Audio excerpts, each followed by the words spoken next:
Subscribe करें और दबाएं बेल आइकन ताकि कोई खबर रह न जाए।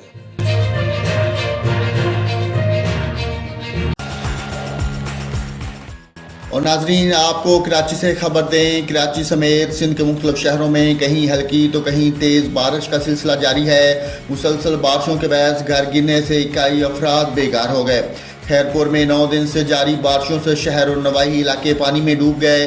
4 फीट तक पानी जमा होने से 400 से ज़ायद मकानात गिर गए।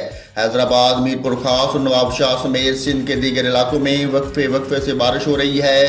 खैरपुर, दादू, कंडियारो, बदीन और मुतियारी समेत मुख्तलिफ इलाकों में सैलाब की सूरत हाल है।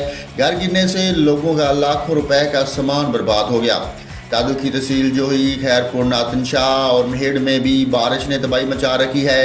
60 से ज़ायद देहात में सैलाबी सूरत हाल है। सूबे में सैलाब की वजह से अब तक हज़ारों अफराद घर बार छोड़ने पर मजबूर हैं। मीरपुर खास के मुख्तलिफ तहसीलों से पानी की निकासी न होने से हज़ारों एकड़ पर खड़ी फसल तबाह हो गई, जबकि लोग रोड किनारों पर बेयारों मददगार जिंदगी गुजारने पर मजबूर हैं। दरिया सिंध में तो गेहानी के बैस बब्बरलू से सिकियों तक 600 से ज़ायद देहात को सैलाब का खतरा है। नवाबशाह में ताजरों ने निकासी आब न होने पर एहतजाजी मुजाहरा किया।